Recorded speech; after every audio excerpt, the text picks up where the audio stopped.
In this life is nothing more than a journey of time full of events that can impact, fashion, and mold each of us.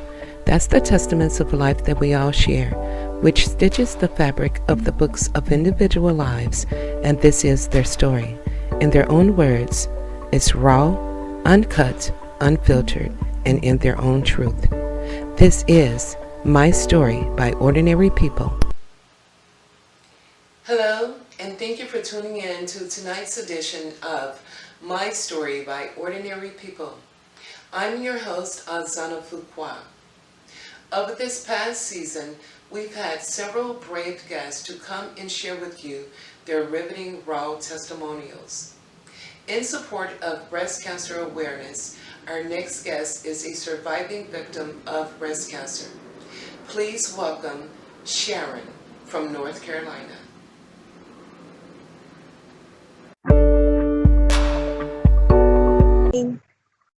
Good morning to some, good night to most. I am here in the state of Greenville, North Carolina. My name is Sharon Sutton. Married name, technically Sharon Brevard.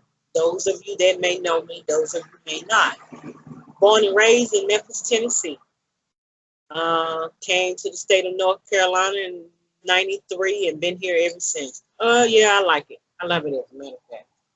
I'm a mother of one child, a boy, and I have 4 grandkids. And this is my story. About a year and a half ago, going on 2 years now. No, yeah, going on a year. I was diagnosed with breast cancer. Now, those of you that have family members or know someone with cancer, period, it's a frightening thing, especially to get the news. All kind of things go through your mind, all kind of things. I mean, some would give up, but not me. Now, trust me, when I got the news, I was tongue-tied. Couldn't say a word. All I could do was cry. And I'm like, okay, this can't be happening to me. But it did. So I was blessed, very fortunate. They called it in time. My treatment started, like, I found out, let's say, on a Friday. On a Monday, they was preparing me for my treatment. So I didn't have to wait 6 months. I didn't have to wait till I got approved for this or that. They went at it head on. So I was tremendously blessed on that part, because some people, they have to wait until they get approved, or if their insurance is going to pay for it. But like I said, I was very fortunate that my insurance covered everything. So when I started taking it, you have to meet a counselor, and they inform you as to all the things which is going to happen to your body, like your hair loss, your skin turning darker for some, not everybody, neuropathy. And those of you that don't know what neuropathy is, it is not a good feeling. It's like you have this tingling sensation in your hands and your feet. Or, and if someone touches it, it's annoying, very annoying. But anyway, I ended up with all of those. I lost my appetite for eating, even drinking. And, but I went to my treatments every week, and it took me off my feet. I took a leave of absence from my job, and, the chemo was something that I never want to go through again.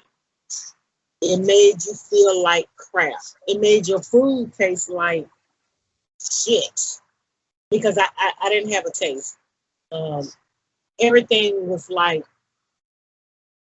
if I tasted water, to me, it wasn't good. If I tasted food, my favorite food, it wasn't good. I smoked. I couldn't smoke because that tasted bad.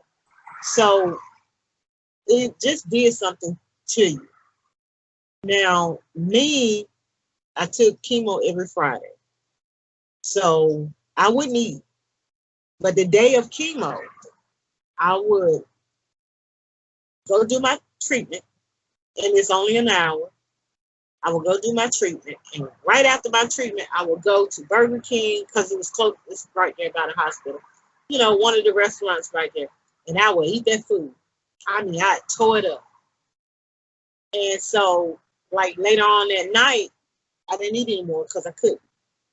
The next day, I couldn't. So with me, it was like I went almost 6 days without eating, or 7 days without eating. So the only day I could eat was on chemo day. And that was just weird. I had someone staying with me to help keep an eye on me, and they would cook. Oh my God, that food smelled so good. I mean, you could smell like every ingredient in it. Oh my God, it was like, and I was like, oh God, I want to taste it. And when I did, I couldn't eat it. And I hated wasting that food like that. And it hurt me so bad. And I would get frustrated, just like, damn, you know. Or they would go out and they'll say, what you want? And I say, I want some Popeye's chicken. And so they would go and get Popeye's chicken. And I love dark meat. I'm not a white meat type of girl. I'm not unless it's a wing. And I'm like, oh, it smells so good. It smells so good, you know. Couldn't eat it. I'm like, damn.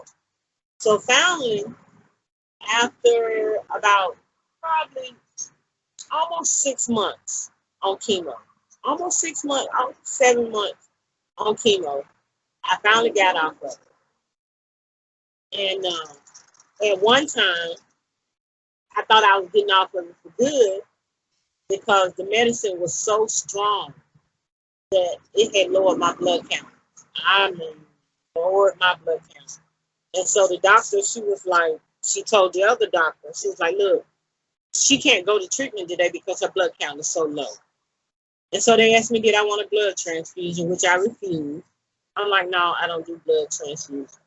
So she was like, well, we got to get you some iron because your blood count is way, way low. So they did an iron supplement. So instead of doing my regular chemo treatment, I did iron treatment to build my blood back up. So that was fine, but it didn't help with the appetite or nothing like that. And so one of the medicines that they gave me, I can't call his name, it was so strong that they had to lower the dose. So it's like 3 different types of medicine that they was giving through the IV. And it was real powerful. So they was like, you know what? We're going to have to take one off completely because it's making your blood count drop real, real low. So I went with Trexol and my iron treatment. Those are the only two. Trexol is the chemo, and my iron treatment for my blood. So we went with that. Finally, that day came, guys. I was like, yay! They like, you got one more treatment. I'm like, good. Man, I rung that bell. That was good to me. I was happy. So after my treatment, I had to wait at least a week or so after the treatment. Then I went for radiation. So radiation is only for a week. And you only go in there for like, 10 minutes, 10 to 15 minutes. I'm like, oh, okay, this is going to be a breeze. So I go through it. First day, first week, no, it was 5 weeks. Nothing happened. Second week, I'm good. Third week, I'm good. Fourth week, I'm good. You only go for a month. So the last treatment, I'm like, okay, this was a breeze, right? So she told me, the nurse, and mind you, if you didn't have good doctors or great nurse, then you were fucked. I had excellent doctors, my opinion. They were wonderful. They were very attentive. They were very hands-on. They was very caring. That's what I love about it the most. The nurses was awesome. I mean, even when it came to put your IV in your port, they was on the money. It didn't hurt, quick, fast. They was always smiling. They didn't have a nasty attitude. Oh man, they were excellent, all of them. And I'm gonna give them a shout out. It's at Vitamin Medical Cancer Center here in Greenville, North Carolina. All of them were excellent, doctors and all. And I had one nurse that I really liked the most. That's my girl. But even Miss Donna was the woman that talked to me about what I'm going to be going through the whole night. Excellent, wonderful. Like I said, they always kept you on point. They never kept you in the dark. If they did, I ain't know nothing about it. So anyway, on my last treatment of radiation, I'm like, okay, this went pretty good, whatever. Girl, I hurt like hell. So she told me they put these markers on it, right? Stickers. And she told me, she said, all right, you're done. She said, but don't pull them off. Let them come off on their own. And I'm saying to myself, why not? They're just stickers. Well, I tried one and I knew why. That shit hurt because it pulls your skin. It was like once that last treatment was over, everything hurt. I was like on fire. From my head down, I was just hurting. And when I took a shower, it was like I had to be real, real, gentle because I was, my skin was so sensitive. It had burnt my skin. And I'm like, oh my God, man, are you freaking serious? Really? And I'm like, I don't ever want to go through that. So we got through that. And then I had my surgery in April. Well, I had my surgery before my radiation. So the surgery went good. What kind of surgery was it? Came home the same day. I didn't have to stay overnight or anything like that. And of course, the COVID was around, so you had to get tested for that before. And the only thing I remember about the surgery was nothing. I pulled my clothes out, put it in a bag. The anesthesiologist came in, told me what was going to happen, gave me a shot. Next thing I know, I woke up in a chair and I was trying to figure out who the hell put my clothes on. I said, damn, in the morning, who the hell put my clothes on? Because I know I didn't. So I called my daughter-in-law and she came and got me. And I was telling her, she said, Mom, you don't know? I said, baby, I don't know how the hell, but all I know is that they had to wake me up because I was sleeping good. They said, Miss Sharon, wake up. It's time for you to get up. And I got up and I looked. I said, who the hell? They put all my clothes on except for my shoes. I put my shoes and socks on. I don't know what the fuck is going on, That's some freaky shit. When you don't know what happened, it's freaky. What type of surgery was it that you underwent? They had to remove some of the cancer tissue. So they did. They got it all except for it's a small bit still left in there. It's so small that only a microscope can see it. So once all that happened, I'm thinking I'm home free. And then they said, well, you're going to have to take chemo again. And I'm like, what?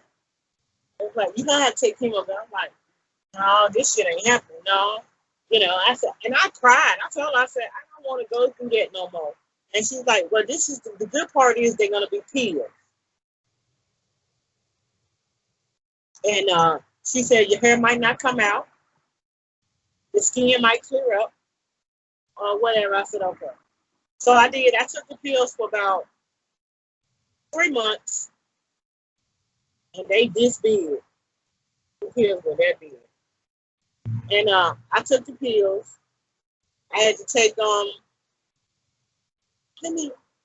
I took 4 pills. They were 500 milligrams a piece. I took 4,000 milligrams of drugs a day, 3 times a day. And twice a day. I apologize. I took 1,000, 2,000, 4,000 milligrams. So finally, Now with that drug, it did make me tired, but my hair didn't come out. My hands stayed dark. So finally, went to the doctor and they said, okay, you're done with the chemo. So I haven't got the all clear because in October I have to go back. I still go to the doctor every other month to check my blood count, to flush out my port, which I was hoping they'll take out. But they said that they wasn't, just in case it comes back. And that way I won't have to pay for it a second time to have a port put in. So I have a port for the rest of my life. And I have this that lets, if I'm in an accident, to let them know that they can't pump this side because I have a port in. So anyway, I wanted that to come out because you can feel it because it's right here, you know. And so I'm like, okay. But anyway, it was a journey, and it wasn't a good journey, but it wasn't a bad journey. It just helps, you know. It is something that people go through. My advice is to anybody is that when you do that or someone give you bad news, don't give up. It's not a death sentence. It's just like my mom used to always say, you know, nobody can tell you when you're gonna die. The only one person knows that is God. So, you know, so far so good. You know, my health is getting back to where it used to be. I'm able to do a lot more things now that I wasn't able to do when I was going through chemo. I eat good. I love my coffee. I had to stop that for a while.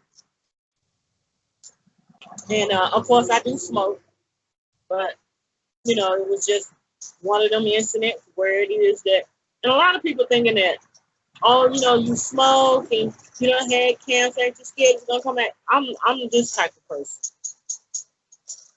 When it's my time to go, it's my time to go. Whether I smoke, drink, or whatever. The whole thing about life is it's not what you do, it's how you do it. And too much of anything is bad for you. Too much eating, laughing, crying, lying. It's bad for you. So I don't look at it as the reason why I got breast cancer is because I smoke. That has nothing to do with it. It could be something that's in the air. It could be something that was lingering in my body from who knows what. But the good part is that when they did all the x-rays, the bone scan, the whole 9 yards, it did not spread. And then if it did spread, it doesn't matter because I still lived a good life, you know. And, you know, my son was there. I had great support team from my job, my coworkers. You know, my best friend, he was there, making sure I was all right. You know, even some of the church people was there, looking out, making sure if I needed anything. And I'm the type of person, I'm not too much of a leader. So, but, you know, I stayed home alone. But, like, after my surgery, you know, my son came and they stayed. But I'm a big girl. I wear the big girl drawers, honey child, and I keep it going. I don't let life get to me, I get to it. So if any of you are going through anything, cancer, whether it's cervical cancer, breast cancer, throat cancer, don't give up. Keep going because everybody's symptom is not going to be the same. I met this lady. I was going to get my treatment, and we all sitting there waiting for our names to be called. I met this woman. Girl, she was a nice sized lady. And she was taking treatment. She said it didn't affect her at all. It didn't affect her eating. It didn't affect her weight. She didn't lose her hair or nothing. You hear me? Nothing. So everybody goes through a different. So me and this other lady, we was like, oh my God, we're going through hell. We're not eating, we're not drinking, we're not doing anything. But this woman, she said, it didn't do anything to me. Nothing. So everybody's different. If you can get the treatment, take it. Don't sit there and let it fester, because that's how it spreads. Because some people are so afraid to go to the doctor to see what's going on. And I'm gonna tell you, mine was like that knot on it was that big. I mean, you could literally, it was like right here. You could see it. It was huge. See that scar right there? Well, you can't see it, but it's a scar. And that knot was huge, but and it hurt. And when they asked me, I said, do it bother you? I said, it does sometimes, but it wasn't bothering me that bad. But I was curious. That's when I had it checked out. But, if something's going on, get it checked out. But don't give up. If they give you bad news, okay, look at it as count the good times and the bad times that you had. You still here to tell the story. Don't give up and be like, or looking for sympathy. Oh my God, I just got some bad news. You're looking for everybody I don't want no pity party. No. And a lot of people want a pity party. I don't, that's something that you don't need. You don't need everybody feeling sorry for you, because you dying. Okay, there's other people out here dying. There's people dying of hunger, of thirst. So my thing is, I'm thankful and I'm grateful that I made it through. I'm very happy that I made it through. Because like I said, it could have been worse, but it wasn't. I didn't like the, like I said, I didn't like the medicine. But I had to take it, if I didn't want it to spread or if I didn't want it to get bigger. So I'm glad that I took it. And I'm glad that it's done. If I had to go through it again, I'd probably cry again. But like I said, get away from my car. It was a journey, and I don't want to travel down that journey anymore. But if I have to, if I did it once, I can do it again. That's my little story. Are you in remission right now? That's why in October, I go back to the doctor in October, and they're gonna let me. That's when I should officially get my all clear. And then next year, I'm in remission now, but next year, once they give me the all clear and say, hey, we don't see nothing else, then I'm good. And like I said, I do that again in October when I take my mammogram. As long as they don't find anything else, I'm good. So like I said, the little piece that they found, they wasn't worried about it because it wasn't getting any bigger. So that's the difference. Yep. Does cancer run in your family? Does it run in your family as far as cancer? Has anyone else been diagnosed of it? I am the first person in my family with breast cancer.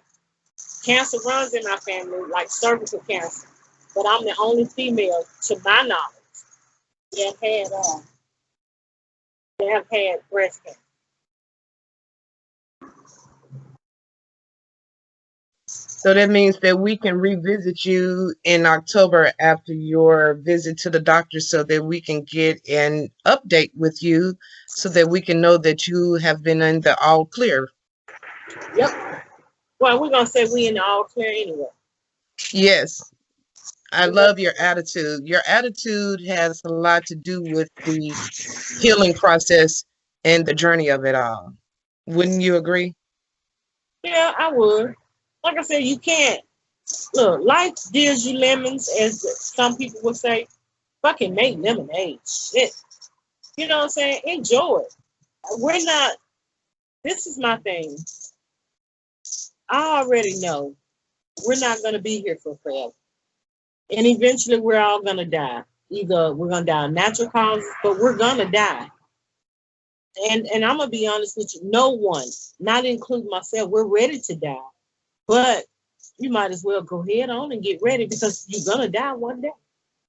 You're not promised to be here always. So whatever God has in store for me, it's going to be for me. And whatever his will is going to be, it's going to be.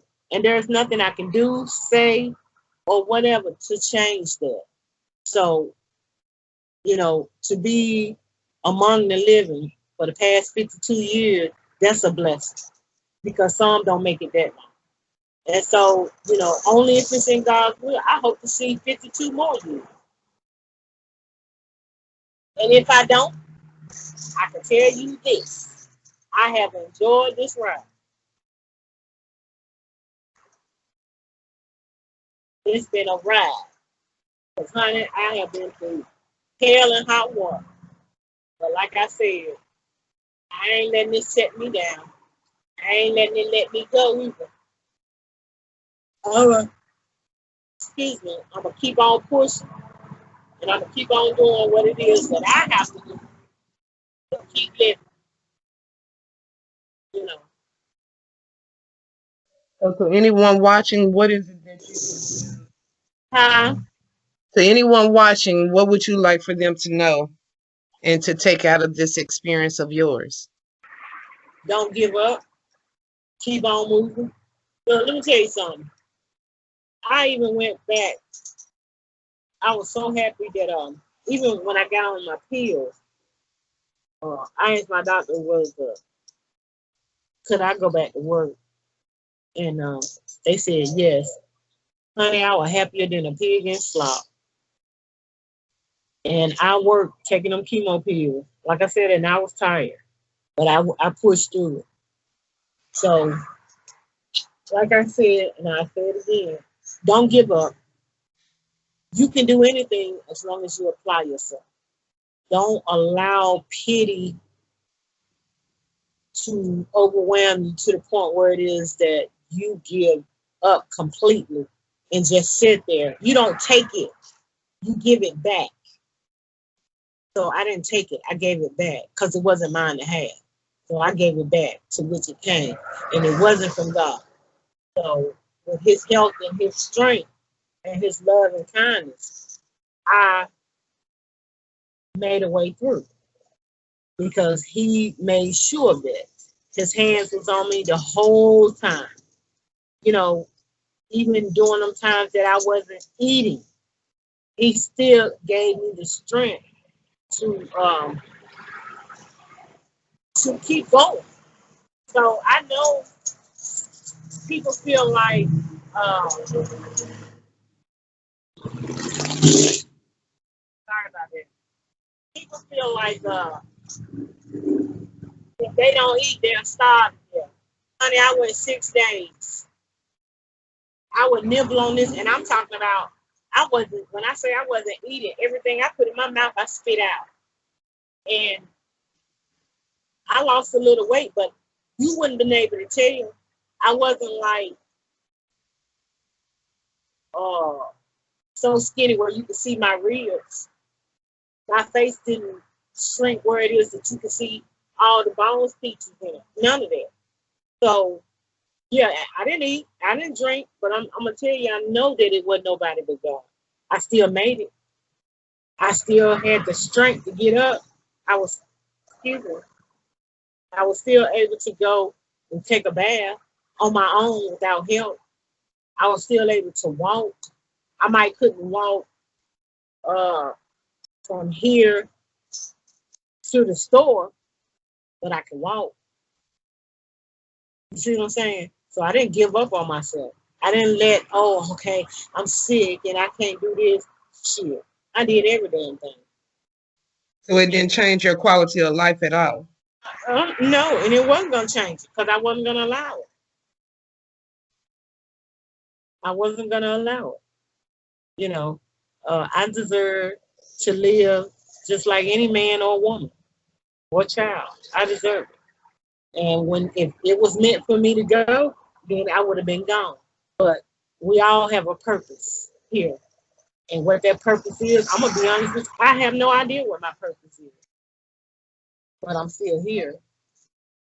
And like I said, I don't, I thank the doctors.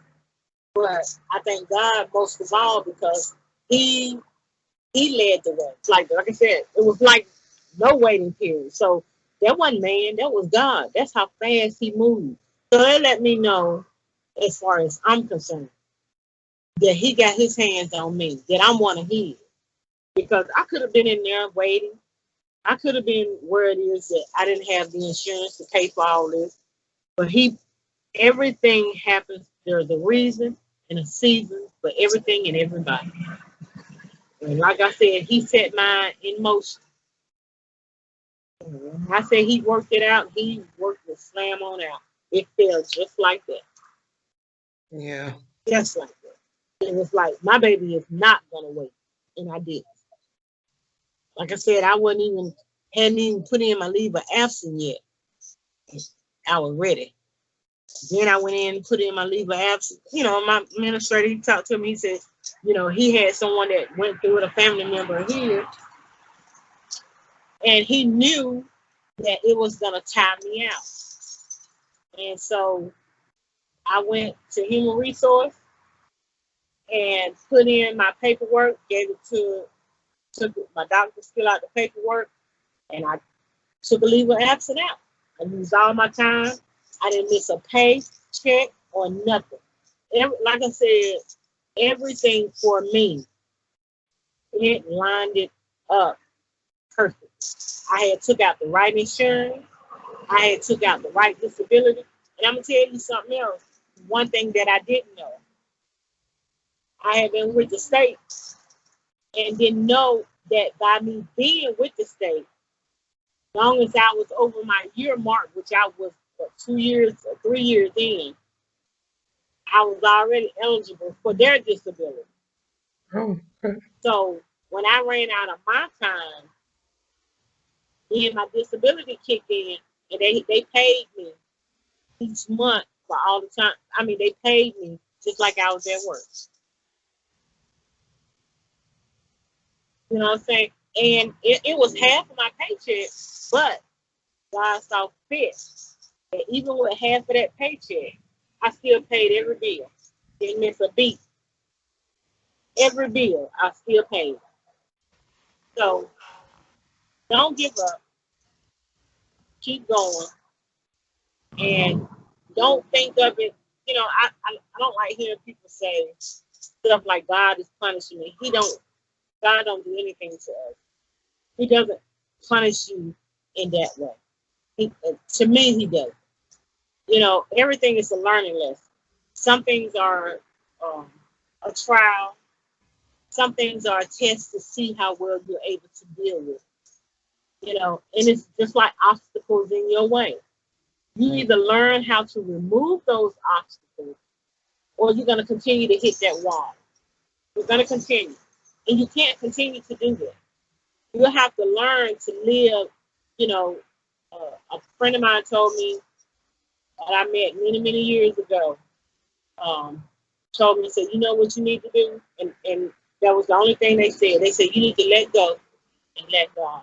I looked at them like they had lost their damn mind. But as I've gotten older, I realized that what they said made a lot of sense. I did. I had to let go of whatever it is, anger, frustration, whatever it is. I had to learn to let go and let God. Because there are times, in my life that I thought that maybe I was being punished. But then I realized, no, I wasn't being punished. And I used to look at other people's lives. And I'm seeing what I'm myself is going through.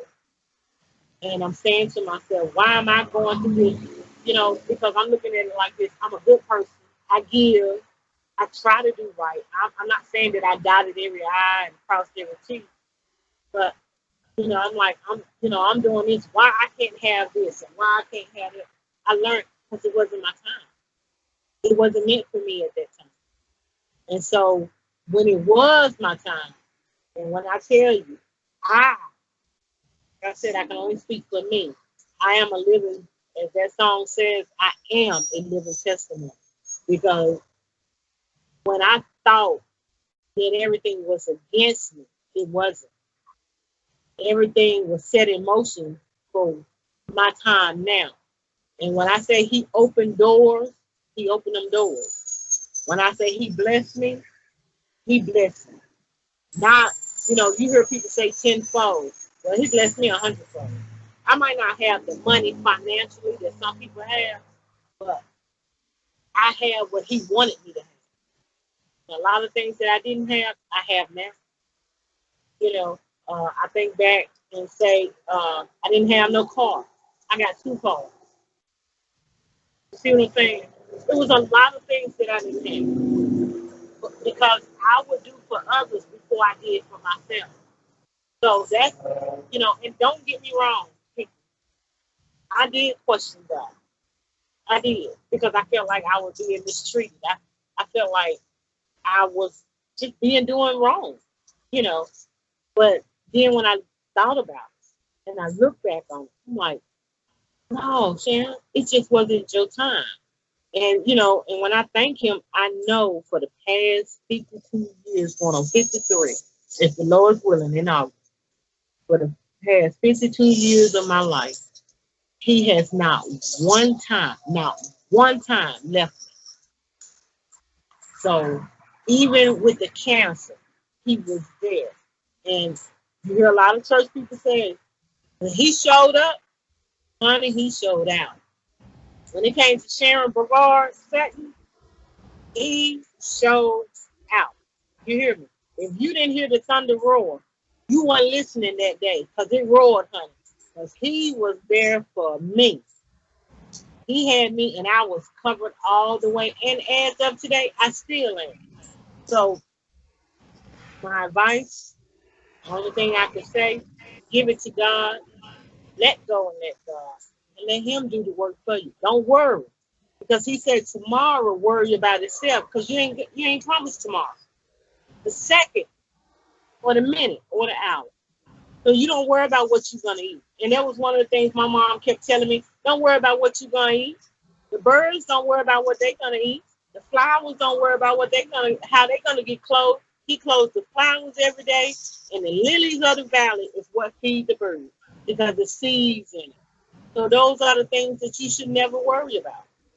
You shouldn't worry about what I'm gonna do tomorrow, what I'm gonna eat tomorrow. Why? You ain't promised to tomorrow. You're not. You worry about what's going on right now. This is what you worry about if you want to worry.